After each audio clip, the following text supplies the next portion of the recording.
Welcome to our April meeting of the Iowa City Bird Club. I'm Karen Disbrow, the events coordinator, and I'm very pleased this evening to introduce Dick Sayles, a longtime friend and a world traveler. And I was lucky enough to get him, to have him give a program this evening. And in 2019, he went to Australia, so he's going to present on his Australian trip.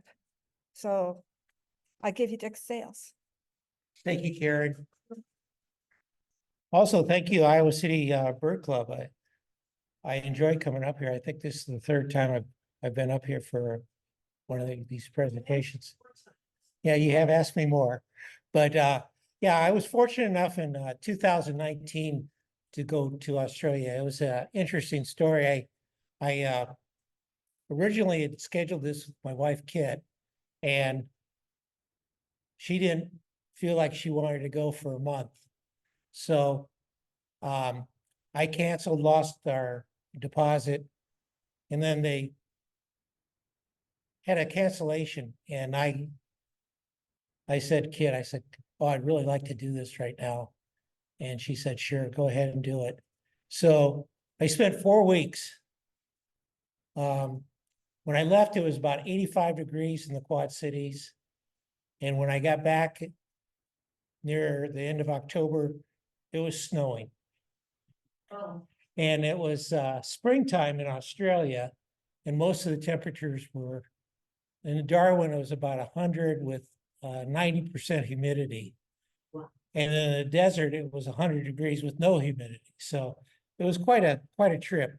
What's on the screen right now is we're out looking for, not looking yet, but we're getting ready to go out and find the Plains Wanderer. And we're near Melbourne, and it's in the evening, and that sky was just, I mean, it was unbelievable. What a beautiful place. It was just, every day was a new adventure. So how do you get to Australia? You fly from Moline to Dallas, and then it's 19 hours in a plane. And that's flew in a day early just so I could have some relaxation. You lose a day too, so. But the Qantas airline is a pretty nice plane inside, so it wasn't that bad. Why go to Australia? The geographic location, 300 species endemic, and 8 families. And you might have heard of the Wallace Line. The Wallace Line is where the flora and fauna from Asia comes down, and there's a big trench, and the Australia flora and fauna, it doesn't cross that trench. There's a few birds like the osprey and the barn owl that are in Australia too. So I mean, it's amazing some of the birds that do have found their way to Australia. There's colorful parrots, fairy wrens, finches, honey eaters, cassowaries, emus, egg-laying, short-beaked cicadas, platypus, marsupials, all kinds of stuff. And it has some of the most deadly insects, venomous things, lots of really nasty ways to go in Australia. Okay, Moline to Dallas, this is from 2018 to 2019. I went on different trips, went to New Zealand, Israel, Europe, put on 65,447 just air miles in a year. So it was fun. I'm ready to go back to Australia and put this program together.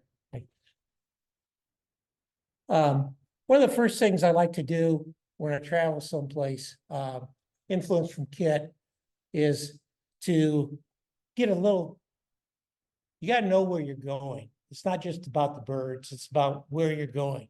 And I'm a firm believer in that. This is a church in Sydney that I discovered, walked into. This is the Botanical Gardens down by the Sydney Opera House. Just beautiful. This is some of that koala bear. It's so cute. It was cool. And then the little soda there. Australian art. It was like ginger beer. It was not alcoholic ginger beer. Had a great art museum there, Australian art. And I always have to check art museums out. And I thought had the bird and you can imagine what the countryside looked like. And looks like mining going on and a parrot and the countryside. Really interesting. Another parrot. Okay, this is Barry Zimmer. Barry and his brother co-led this trip. Barry is from, he lives in El Paso, Texas. I've been on about 5 or 6 trips with him, Alaska, Panama, Texas, California, and Arizona. He's a great birder. Excellent. Everybody in this group, every bird he gets on them. He's amazing. Incredible personality. Really nice. His brother Kevin has wrote a book about the birds of the Southwest United States. It's a really good comprehensive place. Tells you where to go, what you might see there, what seasons. And then not right now, but Max Breckenridge was a young man from Australia, and he was another amazing birder. He was local. He was kind of the real leader as far as knowing where to go and everything, and just amazing. This is a group of people. This person right here, that man right there was from Germany. He spoke limited English. He was a fantastic photographer. And I will share some of his photos in this presentation. There's Barry. That's right here. That's Max. This guy was a longtime employee of Kodak. These 2 ladies right here, I've been on about 4 trips with, different trips. Really fun. But we're in a canyon. All these locations, I'm not going to get too technical on the locations because Australia is a big place. It could be really hard. The Aboriginal heritage talks about some of the areas here, the history, the language areas. Anybody recognize what this is? This is the first marsupial type. Or it's a kinda? Yeah. We just stumbled upon him up against a tree. Look at that. Is that cool? They got the long snout and they kind of wobble along, but we didn't have the fortune of seeing that. This is a red-capped robin. He's on the book. And there's a lot going on when we saw this bird. There was parrots, and there was a tawny frog moth, and a baby had fallen out of a nest right there, chased out by the cassowaries. Not the cassowaries, but by the crow-like birds. This is a splendid fairy wren. Another picture of that. About like that. Yeah, it's about like that. This is a tree kangaroo. Actually, that's its name, a tree kangaroo. And they're just fascinating to watch. Of course, they were backlit where we were, and there's like a line of trees and we couldn't get to the other side, so. This is a Maui fowl. They're kind of endangered. This was a little desert national park. And they were within a very large enclosure to keep predators away from them. This is a wallaby. Anybody know the difference between a kangaroo and a wallaby? Yeah, I'm not really sure how to. That's one of the things I was really going to look up before I came, but this is our trip out to the Great Barrier Reef up by Cairns. Some of the scenery, just amazing. You can see that's just so green and lush, but it really had not been green and lush. It had lots of forest fires. There's a place we were going near, we were going to go to O'Reilly's, we did.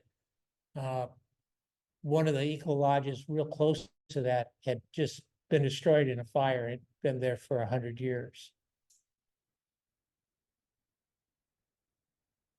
This is a honey creeper. There's me. Looks like I'm birding. Got my binoculars on there, I think. Okay, we flew into Sydney, went down to Royal National Park, went out to Blackheath. This is the Blue Mountains out here. Then we flew to Darwin up here, went to Catherine, Victoria River, Timber Creek, did spent time here, then flew to Alice Springs, and then went to Uluru, Ayers Rock, and then we flew to Brisbane, and then went back up to Cairns, out to the Great Barrier Reef. And then we came back down to Melbourne and went up here. And this slide jumps on me. I'm not, spent a lot of time trying to fix it. See, it jumps. So what I might do,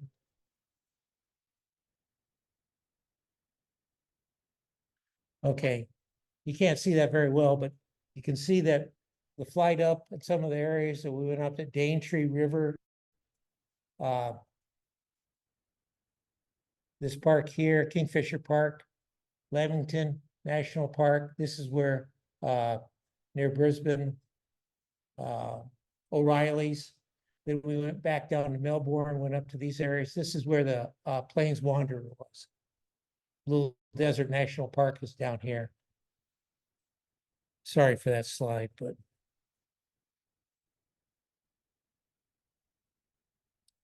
one of the things I didn't expect, flies are really thick at times, very, very thick, but they didn't bite.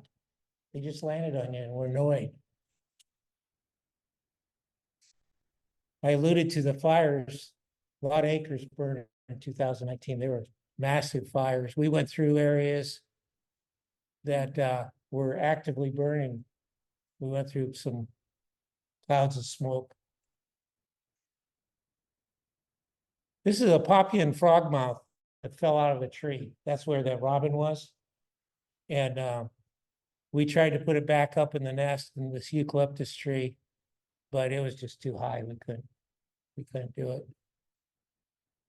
Aboriginal art. A few places we went to was quite actually in some of these places it asked you not to take photos because they're sacred, sacred to the Aboriginal people. This is an Australian owlet nightjar. Satin bowerbirds. Anybody seen the Edinburgh when he's in Australia and he goes to the satin bowerbirds? Well, this was the location. This is exactly what it looks like in this video.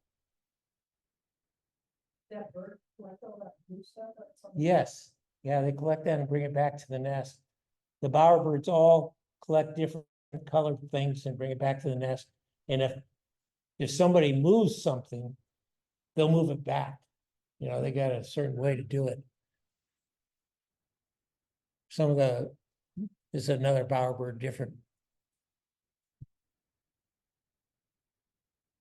nest. This is a regent bowerbird. These become really tame around O'Reilly's. This is the video. I hope this works. This is one of the cays out in the Great Barrier Reef. I went snorkeling and when we were out there, I was definitely not interested in taking pictures. I was interested in the coral, and I didn't have the type of camera that I could do anything with that, but it's amazing. If you have a chance to go to the Great Barrier Reef, go as soon as possible. This can get a little noisy, this one right here.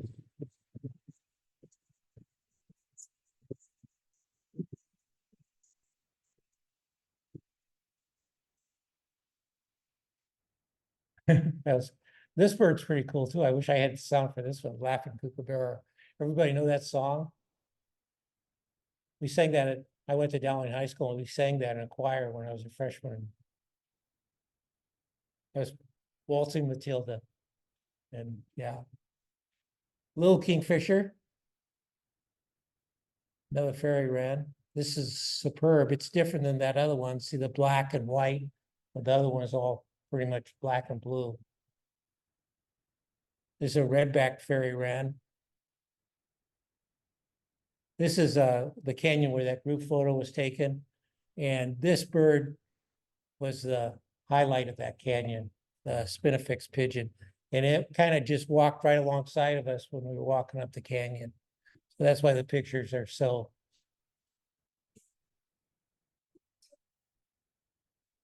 Yeah, yeah, that's pretty amazing.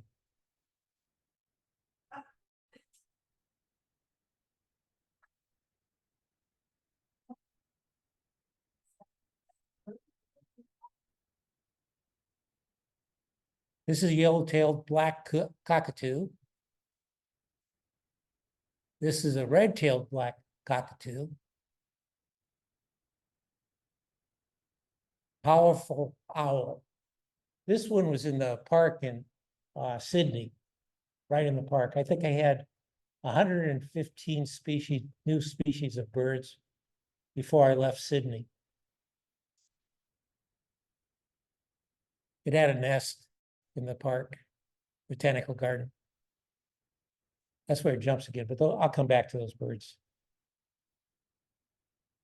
Cockatiel, blue-faced honey eater. This is one of my favorite birds. It's not great. It's backlit. It was kind of a gray day, but a channel-billed cuckoo, it's large. Look how big that is. I mean, that's a big bird. This is the Plains Wanderer. This is a very special bird. I think it's the only one in its family. And what we did there, we went to that area that I started the presentation to, and I think we had some owls there and some other birds. And then we got in some pickup trucks and went across these grassy fields. And the ranch owner or station owner had spotlights, and he would spot and came across a couple of them. I mean, it's not easy photography. Eastern Rosella.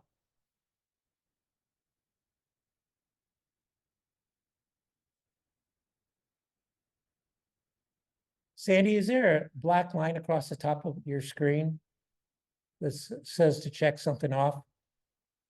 No, I don't see it. Okay. Rainbow lorikeet.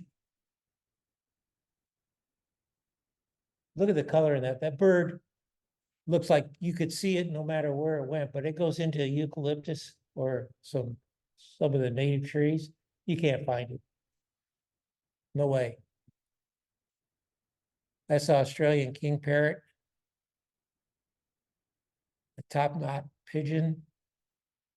Top knot pigeon. Rose crown fruit dove. Very colorful, very beautiful bird. Amazing number of honey creepers in Australia. Yellow tinted, barking owl. Yeah, it does. Chestnut-breasted quail thrush. This bird was about probably a good 100 yards away. And very difficult to spot, but we did get close enough to get a photo. Southern Cassowary. This one was walking along a beach, crowded beach. All kinds of people.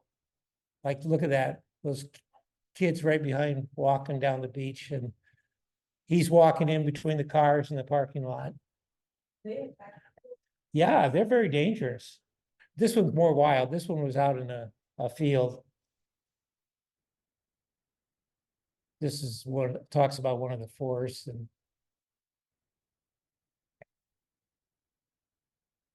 that's Uluru. What a beautiful, beautiful area. This is another rock in the same area.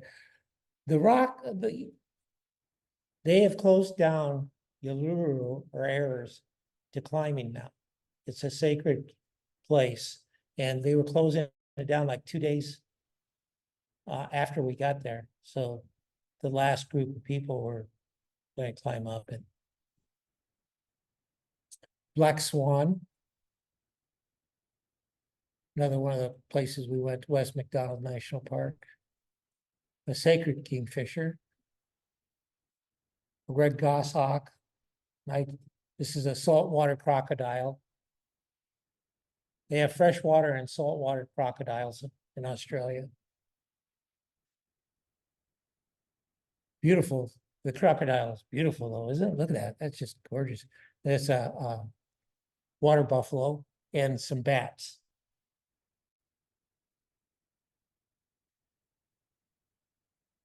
Rainbow bee eater. Some lorikeets. Sydney Harbor and the Opera House. Going out on a pelagic trip, we probably had about 25, 26 birds that we had out on the pelagic. Think about 8 different types of kingfishers. Azure kingfisher here. It's part of the Uluru on another side of it, close up to it. Royal spoonbill. This is a jerrygoon.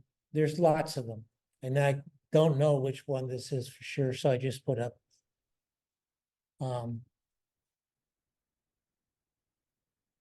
There's the next slides are going to be some lizards, and I haven't identified the lizards here, but these are some of the ones that we did see on the trip.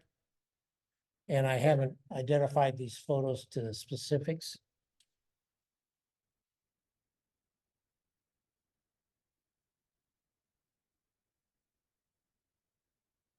There's a little desert national park, a couple of wallabies. Yeah.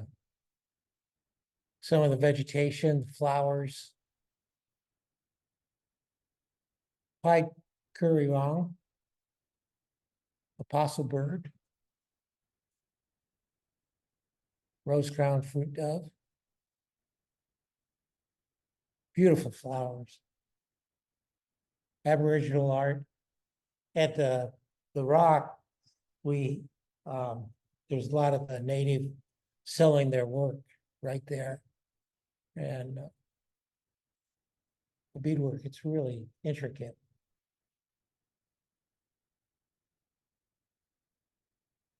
Region honey eater is highly endangered. It was difficult to find this bird. We searched pretty hard, and we did find it. Yeah, yeah. They call all the, there's so many of these, the flowers, you know, the nectar from that's why they, I don't know the history of why all these birds are called honey eaters, but they're all nectar eaters.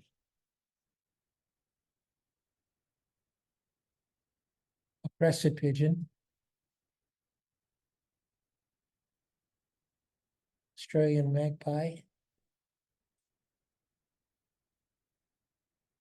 Long-billed masked lapwing. Shelduck. That's cute. We had a little champagne toast at sunset. And I like that figure. I thought that was pretty cool. O'Reilly's is a world famous place, beautiful, beautiful place. We went there and we didn't spend much time there because we were out birding all the time. But it'd be a great place just to go and watch the sunset every day. No, it's like a motel, restaurant, lodge, world famous birding place. With you can bird there, many, many areas. There's some endemics there that you can hike out to. You know, if you want to, list or get a specific bird, but that's not the type of trip we were on. We were moving around a lot. That's inside one of the areas. Australian king parrot. This is going to be, there's a platypus right there.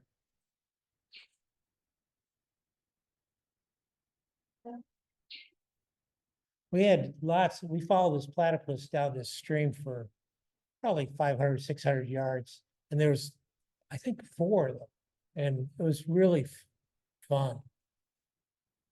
Laughing kookaburra. Blue wing. Isn't that beak something? Makes you wonder. Think about what does that bill, what does he do with that bill to eat? Yeah. Little black cormorant, glossy ibis, mistletoe bird. The mistletoe bird actually spreads mistletoe, the seeds from tree to tree. He gets in there and gets the nectar and the seeds and takes it to the next tree and it sticks. This is another jerry-goan. Gray-billed heron. Look at the size of that bill. If you think about it, a lot of you have been to Texas and stuff, and you see all the shorebirds, and each shorebird has a different type of bill. And like the egrets and then the herons, they all have different sized bills. They all have a different area in the ecosystem that they get their food and nourishment from. And so that guy, imagine what he does with that. I would think he eats some crustaceans and I don't know, he can do major damage with that, I would think. Red goshawk again. Noisy miner. Noisy miner was the very first bird I saw in Australia. Yes, yeah. Brush-tailed possum. Another picture of the platypus. Eastern whipbird. Interesting story. We were there during the World Series back in the States. And there was a couple ladies, and one of the ladies' goal was to see all the cranes, different cranes that there were in the United States. But I think her major passion were the Houston Astros. So she has a little thing in her ear. She's listening to the World Series. And we're just getting upon this bird. And she yells out, Astros won. Not what you think on an Australian birding trip. This one, I don't know what it is. I haven't figured it out yet. I was looking through here and I looked and I saw, oh, I don't have a name on that one yet. So I think it's a wagtail, but I'm not sure which one. So if anybody wants to identify this one, they're welcome. Rufous banded honeyeater. A satin bowerbird. Look at the eye. That's the one we saw earlier with all the nest building material. And that bill, just makes you wonder about every time you see a bird now, what the bill does. This is the female. This is what he's doing all the work for.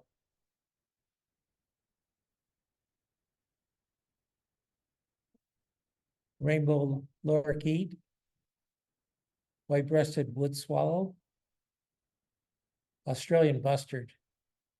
These are amazing.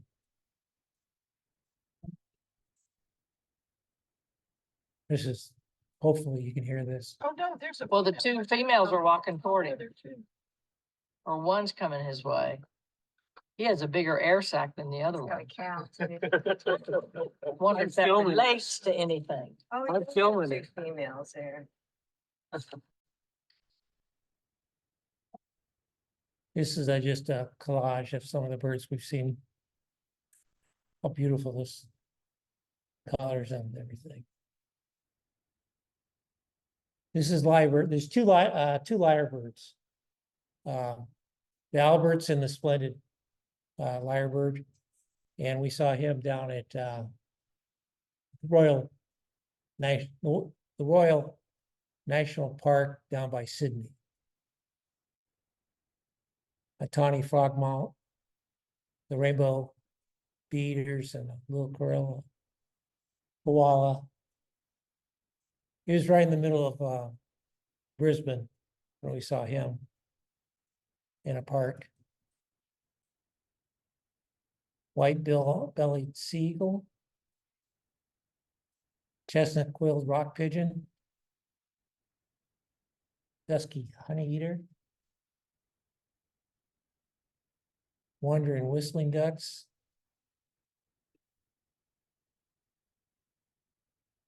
this is one of the two cranes of Australia. This is a migratory one. The Saurus is a non-migratory, even though it is in other countries, but from Australia, basically non-migratory. Australian hobby, wombat.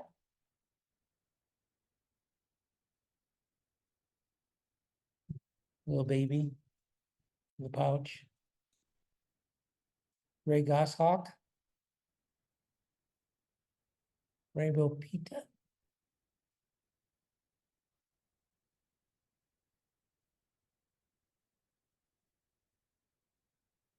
You can see there's so many different birds. I mean, I think I had 419 in a month. And I didn't go to Tasmania. I messed up. I didn't go to Tasmania. Well, one more week, and I thought, no, Kit, I don't know if she'll, a month is a long time. Well, I should have gone anyway. Because it's a long ways to fly, and I doubt if I ever get back. But then again, the bill, it just got me going as far as all the different bill types. Monitor lizard. That's a big lizard. Look at the size of that tree and how big he is. About 4 or 5 feet.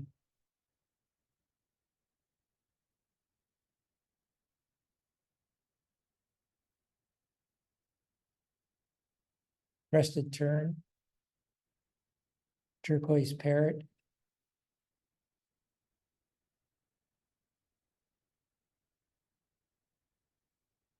Australian darter. Every day was a new adventure. Every day was a completely new vacation.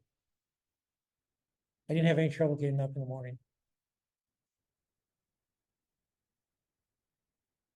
This is a really interesting bird. Look at these feathers here. Isn't it? You don't see that kind of wear on. Spends most of his time on the ground.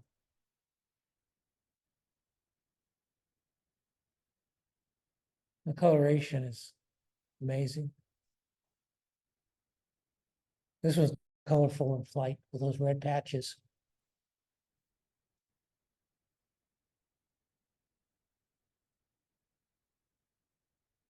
O'Reilly's platypus play, wine. And then heart on my hat. Yeah. Yep. That's at O'Reilly's. Cicada bird, very thriller, and then just the sunset from O'Reilly's.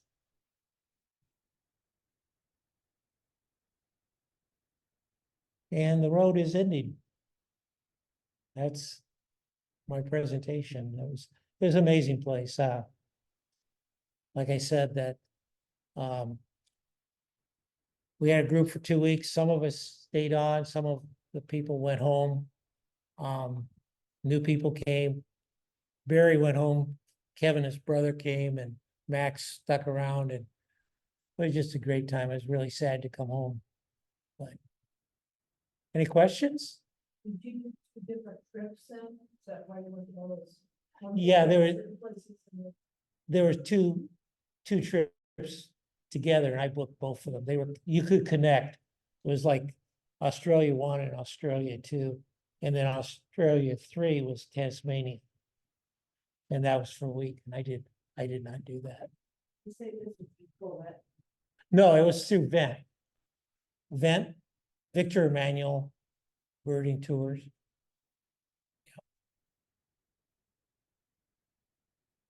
Any questions, Sandy? Study bird before you went. I did study that book, and I had they sent out an itinerary, and with birds that you possibly could see. I mean, they have a huge list, but birds that you possibly see on each day. On day 1, we're going to be looking for these. And so on day 1, I would go through that list, and I would have a mental image of all those birds. And so if I did see them, I could, I said, oh, that's on my list. Let me look and I can find him. I kind of knew that. And then I printed off before I came tonight where I saw each bird. So if anybody asks, I could hand them this packet and you can go through. It would be the first where I saw it for the first time in Australia. So the house sparrow, the first time in Australia, it tells me. You know now that you wish you would have known before you went. More about the plants. I mean, there's so many eucalyptus, and well, that's a good question, but basically, I had read some about the Aboriginal people, so I had some idea there, and I had read about the history, the English coming into Australia, Captain Cook, the Barrier Reef, the history behind, how dangerous it was for shipping, how they sent prisoners and indentured type people from Great Britain there.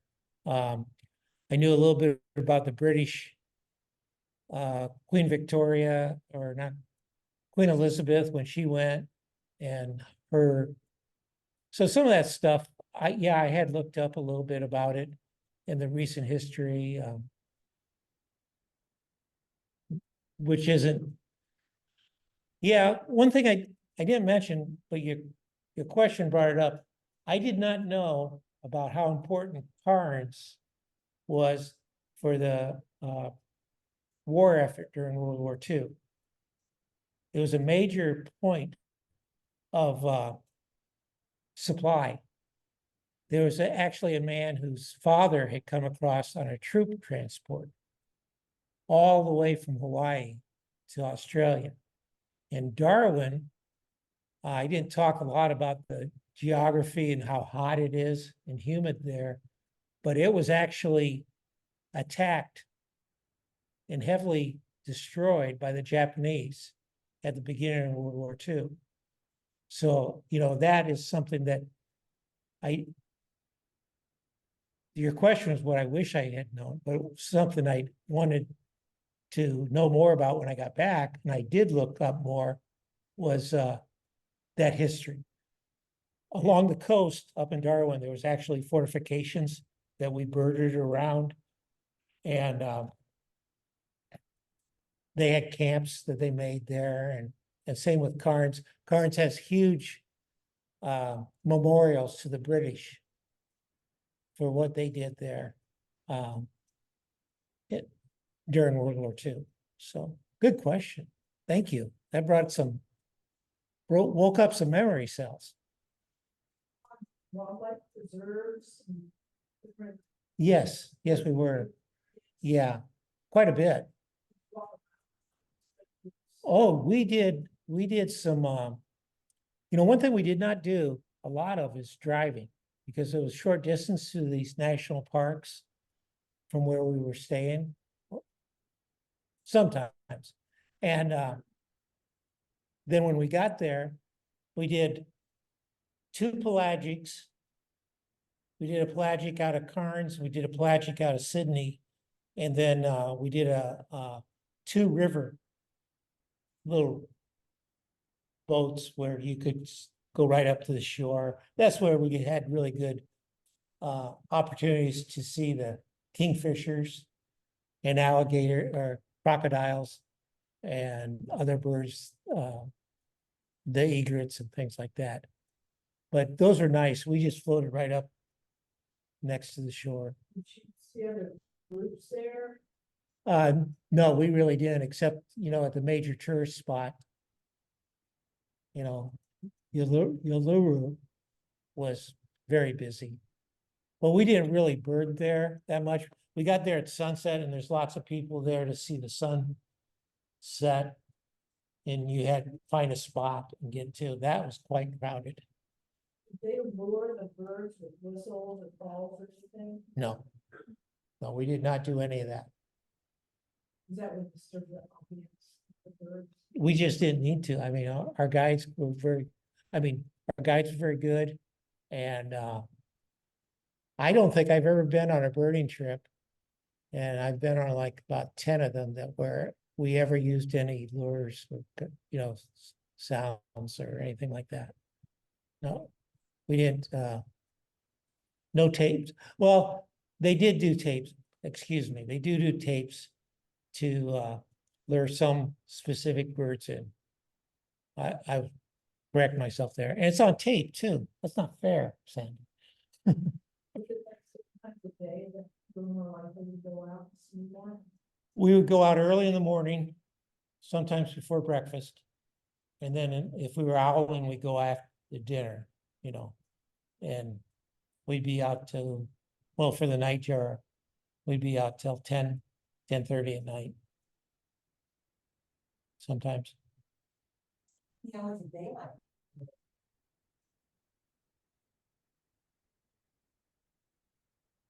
Well, since it's the tropics, it's shorter days than you think, because it's more tropical climate. Closer to the 12-hour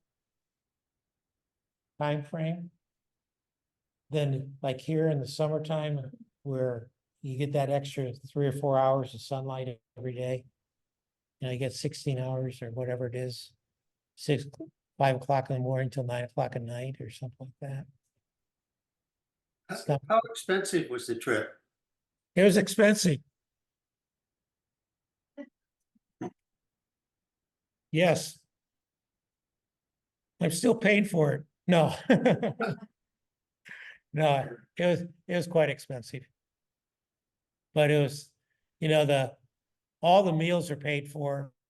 Of course, alcoholic beverages are not, but all the transportation, everything. Park entry fees are paid for. Lodging. Airline tickets were not. Airline tickets are extra. Good question. Is it a nesting time of year when you see very many nests or? Well, we saw the frogmouth. But it is spring. It was spring when we were there. We just got there just about the first day of spring. So, but I don't, not being from Australia or anything, I everything's green. It's a tropical place. So I don't know the difference between their winter. In Sydney and the southern part of Australia, it gets a little chilly in the wintertime. But when we were there, it was quite warm. I don't think they had the deciduous trees that, they might in the far south of Australia and Tasmania, but yeah. Did you see any of the birds in Australia that you might have encountered in New Zealand? Probably. I'll have to check my list because, Australia had the wattle birds a lot. They have a lot of birds. And New Zealand has wattle birds. And I think there's a few of that family in Australia, but I'm not sure. That's a good question. I honestly don't know the good answer for that. So I should. But Were there, animals that were endangering the birds, like the mongoose or the rats or anything like that? there are that one bird with the feathers is not least concern, but it is moving into the cities because the fox that's not native to Australia, it's a ground nester. So any ground nester is, because of the non-native animals that have been brought into Australia, have hurt all ground nesters, like ground nesters in Iowa heavily. There's not many ground nesters in Iowa anymore. So same thing in Australia. That's why that fence was around the Maui fowl, because it's a ground nester, and if it wasn't for that fence, they probably won't be able to reproduce in that area. Another good question.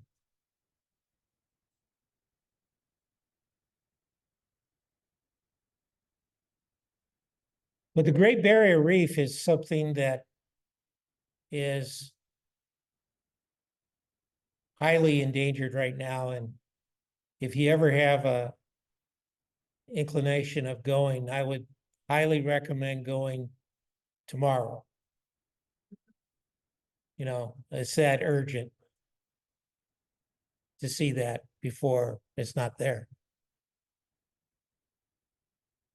It's amazing. Did you see some of the pictures? Yeah. Yeah, the bleaching of the coral. And I can't imagine what it looked like at one time, but where it was in good condition, it's spectacular. I mean, it's just unbelievable. But where it's not, where it's bleached, it's pretty not really nice to see. See, like Aboriginal communities? Not as far as the communities, but at the Rock, they were selling things. And amazing jewelry and different artwork that they are doing. So, and to see them in their homeland.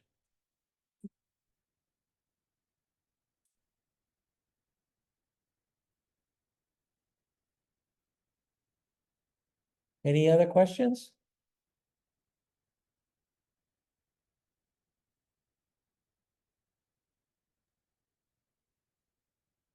Yeah, the natives, I mean, one thing we'll say about restaurant service, it's not on a timetable.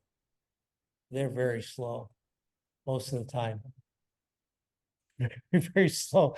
Any Australians here, I apologize in advance. But I wouldn't say that. But you're with a group too, so I mean, yeah. Well, I'd say 10 with the guides. Yeah.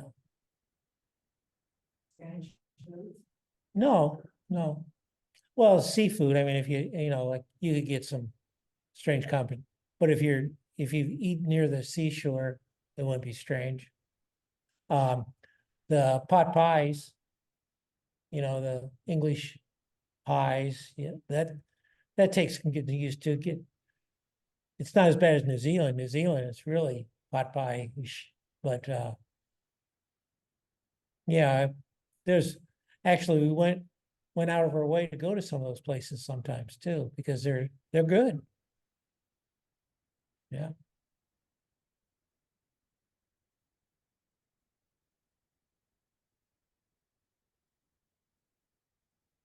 Okay, thank you.